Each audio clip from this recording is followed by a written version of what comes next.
sakon gobe,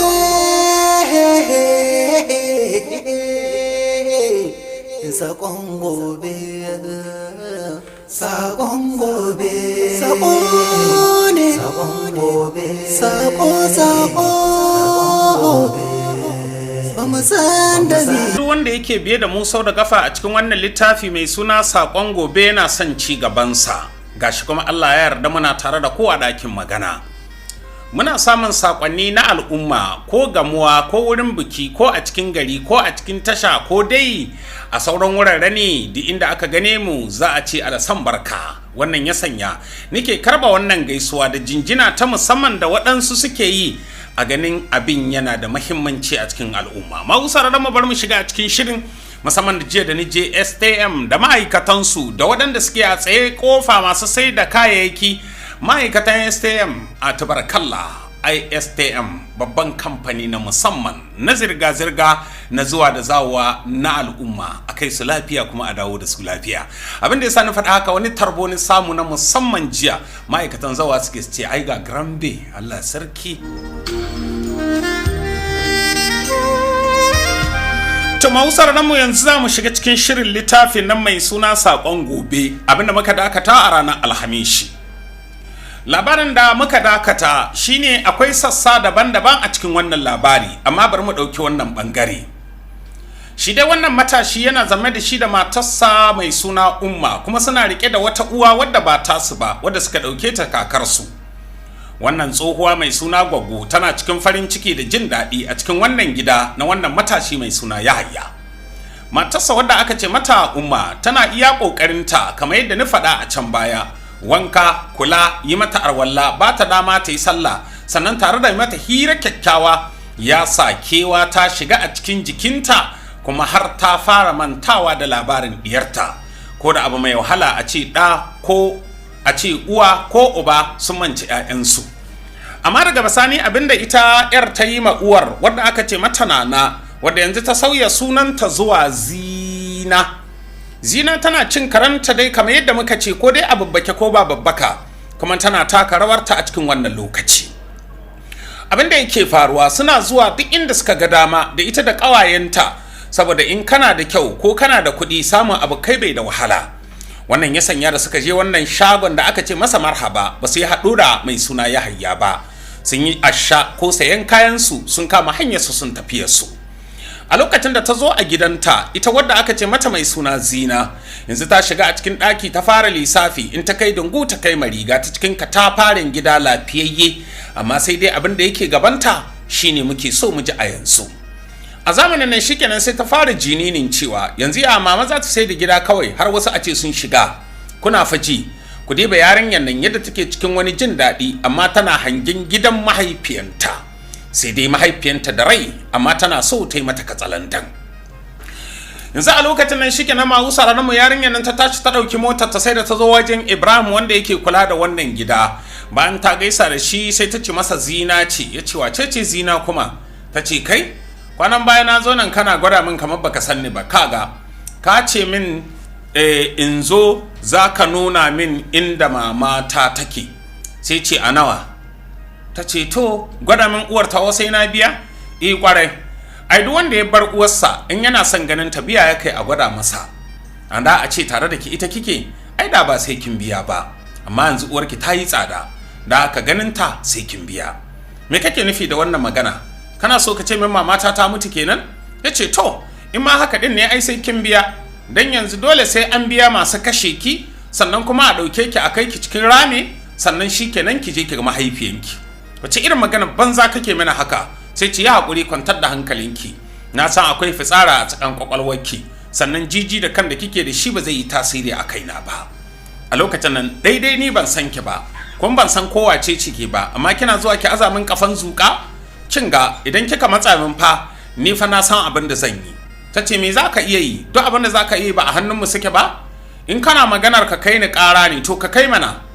Kana tunanin za ka yi tasiri a nan?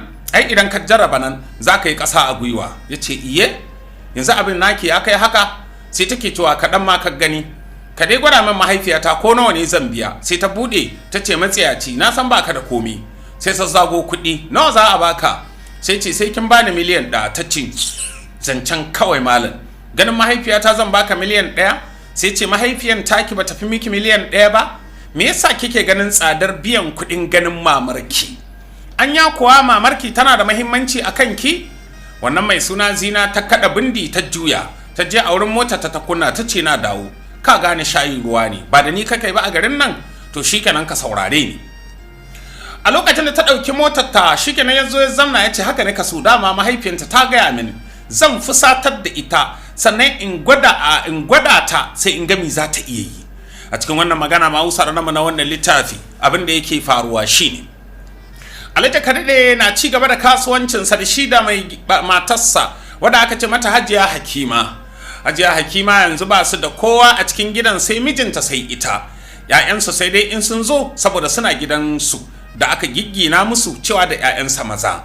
Amma kowanne daga cikinsa yana ƙoƙari na ganin cewa ya kama ma mahaifinsa a cikin wannan sana'a. Duk da dai suna da abin da suke yi. Sannan ‘yarsa da ta yi aure mai suna Umma tana zaune a gidan mijinta.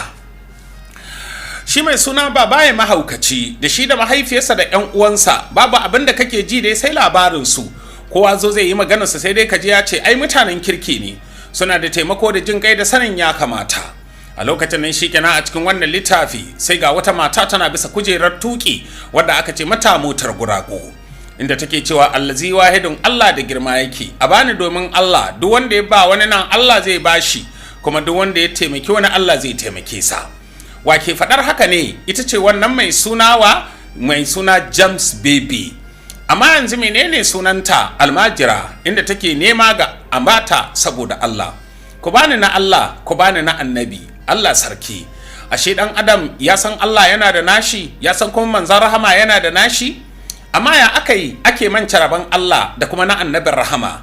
Malamai sun ƙididdiga sosai, idan ka ɗauke zakka rabon Allah, kyautatawa rabon Allah, sadaka rabon Allah, yi sabon Allah, da yi akan addini rabon Allah, sannan da isani a rabon Allah, zumunci a rabon Allah, kyautatawa da wasu abubuwan da suka jibanci ban iya kirga su ba, dukkan su rabon Allah ne. Shin muna nan muna yin su? Bar mu zo a wurin rabon annabi. Shin dukkan irin yadda za ka yi kyakkyawan mu'amalarka, ka yi kyakkyawar rayuwarka rabon annabi ne. Shin ka ba da humusi na rabon annabi? Baka bayar ba, ko baka san annabi yana da rabo akan musulmi ba? Malamai ba su faɗa muku wannan ba ne? Ya kamata su faɗa muku su, dan ayi ta mahaukaci. Babu wanda ya so mu irin annabin rahama. Menene rabon da zaka bashi? Ka san me ya humusi? Ka tambayi malamai mana, ka tambaye su mana. Rabon annabi salati ne, kayi masa? Ka zamna lafiya da mutane kayi? Kai, la haula wala quwwata illa billah. Kadiban da muke fankama a cikin duniya, yadda muke al'amura ba sauki, yadda muke tafiyar da rayuwarmu a cikin yadda muke so. Ashe ba yadda Allah da manzo ya ce bane muke yi? Idan ko mun saba haka, to ya kamata mu tuba. Yanzu a cikin wannan littafi ma usararin mu wannan mai fada a bata domin Allah, a zamanin da take wannan karan aiki ina ta bar Allahnta. Ba shine kuke ganin abubuwa na ta faruwa gare mu ba? Mun saki Allah mun kama kamar ka saki me? Wai ka saki reshi, wai sai ka kama ganye. Yanzu wurin shillo ni ce, uwar icce ce, sai ka rike reshe kana rike da shi, shikenan sai ka sake shi sai ka kama ganye, ka san dai faduwa ka kai. Ma'usararan mu, ita gaskiya sunanta gaskiya, duk wanda ya gyara ya sani, kuma ko bata ya sani. Na ake ta yi mata sadaka tana da lullubi, ba ta so a ga fuskarta. Allah sarki, me na ɓoyo tunda Allah ya jarabce ki da wannan masifa? Yanzu kuma ta koma yawon bara tunda abin da suke ci yayi musu waya? Mai gidanta yayi hadarin da yayi shine yana tafi sai wani mai mota ya kwashe shi. A lokacin da ya kwashe shi sai ya karye cikin ƙugu. Ai kun san ƙugu ko? Nan wasu suka ce da turanci kushe mishi hansh ko? To na san dai to ni ka san ba turancin ni iya ba, nan dai wurin sai ya karye shi, kuma ɗora shi wahala gare shi. Yanzu ya zama tankwararre kenan, yanzu yana kwance cikin gida, daga kwance sai kwance, sai dai in ya tashi haka nan ya ja ƙugu ya tafi inda yake so a cikin gida amma ba waje ba. Duniya budurwar wawa masu sauraron, wai ɗa kwance uwa kwanci. Wannan shine aka yi, mata gurgunce miji kwance, sannan ga su a cikin gida ba su da komi. Uwar yarinyar nan mai suna James Baby, mahaifiyanta tana zame da jikanta da suka haifa mai suna Abba, sai yake cewa mama, abubuwan da suke faruwa a babana da mamata kamun Allah ne. Sai ta ce Allahu Akbar. Ta ce ɗan nan ta aka san haka? Sai ce lokacin da nake tare da, sai ta ce kana tare da Zainab, kullum sa ta yi kai na makaranta sai mun samu cikakken bayani a wurin malam. Kaka ta ce na'am, na tausaya ma babana da mamata a yau. A lokacin nan sai ta ce me yasa? Saboda a yanzu su ba kowa bane, kuma sannan kowa bai son su. Shi yasa mama, a wata rana malam yana cewa duniya duk wanda ya rungume ta sai ta yi watsi da shi. Ba duk iyakaka ba ka ce ka rungume ta gadan-gadan, wallahi sai ta yi watsi da kai. Duk yanda ka so duniya sai ta ƙika. Wannan shine labari. Na son ka fahimci haka. Duk yanda kake ga duniya ta so ka, to duniyar sai ta ƙika in ka so ta ɗin. Baka sani ba kenan. Ya kamata ka san wannan. A lokacin nan sai yake ta ma kaka ta ce na'am. Ni dai Allah kai ya bani hali irin na babana da mamata. Allahu Akbar. La ilaha illallah Muhammadar Rasulullah. A lokacin nan sai yake cewa diba mamata yanzu ta koma bara, cewa take almajiri bara a bani domin Allah. Amma ki ji kaka, a zamanin da suke aikata mugun aiki sun manta da Allah kwata-kwata, amma yau gashi an koma ga Allah. Yaron nan sai ya fara kuka mai suna Abba. Kakarsa ce ta kame shi ta rungume sa, a lokacin nan take shafe masa hawaye ta ce dan albarka. Ya ce mama na ji takaici, ya kamata a ce kowane ɗa ya samu uwa da uba na gari. Haka ne ko? Ba haka ne ji ana cewa ba? Ba ina jin malamai suna cewa ba ka nema ma 'ya'yanka uwa ta gari ba? Ba muna ji suna cewa ki nema ma 'ya'yanki miji na gari ba? Shin ba ku san wannan ba? A cikin wannan mahusar da mana wannan littafi abin da yake faruwa yanzu, yarinya na mai suna Zina. A Zina a ran nan tana biranta zaune. A lokacin da take biranta sai take jin abokanan aikinta suna magana, suna inna lillahi wa inna ilaihi raji'una. A lokacin nan ta taso tsangal-tsangal, lafiya ke baka ji abin da yake faruwa ba, kin shiga biro kin kulle. Sai take ta me ke faruwa ne?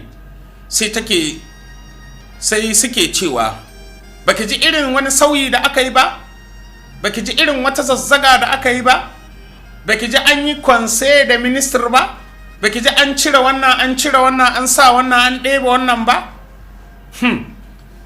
Amma kam ni ina ganin duk wanda yake dogaro ga wani to kare shi ta ƙare. Wannan habaici ne suke yi, wai habaicin kura ga mai akuya zashi.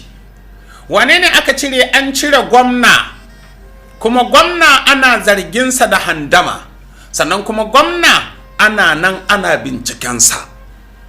Wannan labari lokacin da ta kirai ɗan gwamna wanda masoyinta ne, wanda take ƙauna yana ƙaunarta. A lokacin nan shikenan sai take jin sa ba daidai ba, me yake faruwa? Sai ce mata an canza baba, kuma yanzu haka akwai jami'ai suna binciken mahaifina, ki taya mu da addu'a. In ji dan gwamna. La ilaha illallah. A cikin wannan labari ma usara da mana wannan littafi, ka san Allah ya tashi yin abinai sai ka ce an aiko ka, shikenan washe gari sai aka je shi ko magajin gari an tuɓe sa, sakamakon shi ma ya yi sama da faɗi da kare ɗaiɗaiɗai har guda 506 waɗanda ya saida ba a kan ƙa'ida ba, kuma ya mallake waɗannan kuɗi. bayan su kuma ya handame wasu kudaden da suka kamata su shiga. A ƙarshe dai sai aka yi masa juyin juyi, a lokacin nan shi ma aka sabke sa akan kujera, shi ma ya jira sai an ƙare bincike. A lokacin nan shi kenan labari ya yi tsami, wannan yarinya hankalinta ya tashi, yanzu fa tana cikin wani tunani ga abin da ya samu ga wasu masoyanta masu ɗaure mata ginti. Yanzu wane ne ya yi saura kenan a tsaye? shi ne ɗan mai kuɗi. Yanzu sai mu jira labari inda zai kai mu. Abin da yake faruwa shine wata rana wannan mai suna Yahaya ya tashi ya tafi a wata ƙasa da aka ce mata Dubai don yin ciko sakamakon yadda suka fara tafiya da shi da mai suna Alhaji Babaye mahaukaci. China, Dubai, India da sauran ƙasashe suna zuwa don yin ciko, su zo su kawo har su sarasuwa kuma su sa a cikin masana'antunsu. Wannan yasa abu ta su ta yi ƙarfi sosai. A lokacin da suke cikin jirgi suna fira, sai yake ce masa Yahaya ya ce masa na'am, ka san abin da ya kamata mu yi? Ya ce a'a, mu yi wani haɗin gwiwa, mu kafa wani babban kamfani haɗaɗɗe wanda zai haɗa 'yan ƙasa a wuri guda don samun aikin yi. Sai ce masa na yadda. Ya ce ina da ƙarfi sosai, kai kuma kana da ilimi, cewa da ka yi karatu. Wannan ya sanya yake ce masa babu laifi, to in muka koma gida sai mu yi ƙoƙari mu ga yadda za mu tsara abin. Ya ce tun daga nan ya kamata mu tsara shi. Kaga yanzu aiki ne a gare mu da ya kamata mu rage mazamna banza waɗanda ba su da aikin yi a cikin ƙasarmu. Idan muka samu muka yi, tana yi wa wasu masu hali su yi koyi da mu, su ma su kafa kamfaninnuka, saboda talauci da rashin aikin yi ya ƙare a cikin ƙasa. A lokacin nan sai ya ce masa wannan gaskiya ne, wannan dubara ce, shi yasa wasu kasashe suka yi fintinkau, ba suna jira bane ga gwamnati kullun sai dai ya kafa kamfani ko ka samu aikin gwamnati. Akwai kamfaninnuka daban-daban iri daban-daban da zaka yi aiki a ciki, wanda zai sawar fatara da talauci ya ƙare.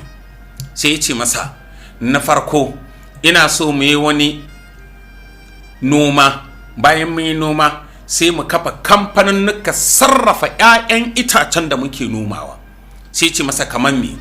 Sai ce dai muna iya mu noma arake, muna iya mu noma tumatiri, muna iya mu noma irin su rogo, muna iya mu noma irin su alkama, muna iya mu noma irin su duk abincin da muka san in an yi izin kamfani zai iya sarrafa shi.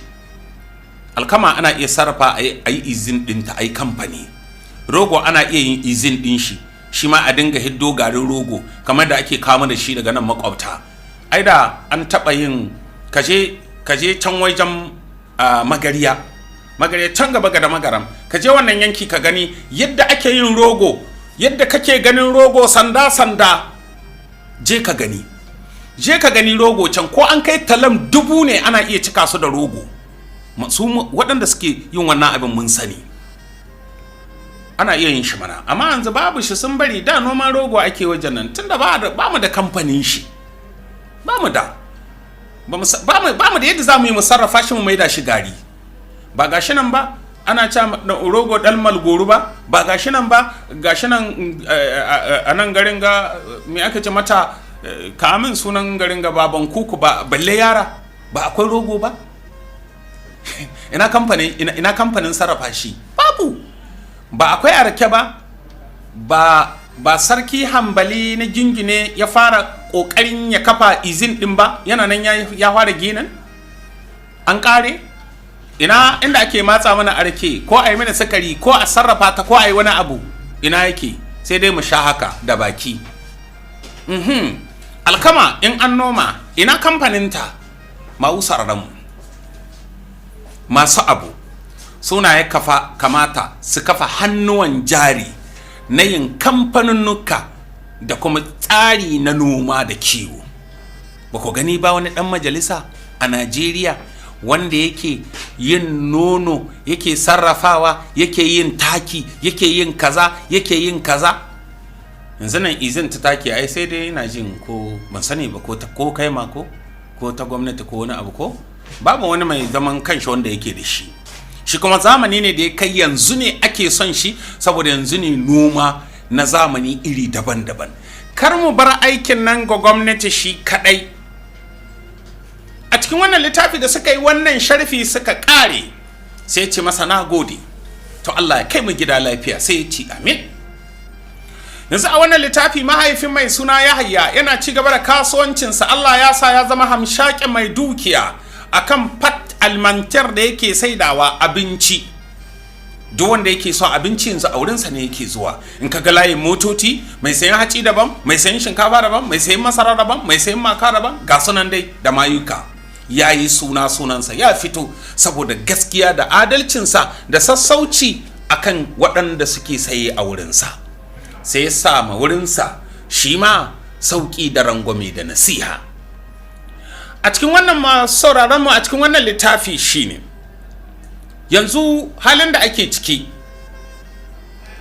yanzu fa ta yi tsami, an kama gwamna kuma an kama magajin gari kuma an kai su an garkame su kamar yadda doka da oda ta bada idan mutum ya lalaba kuɗi.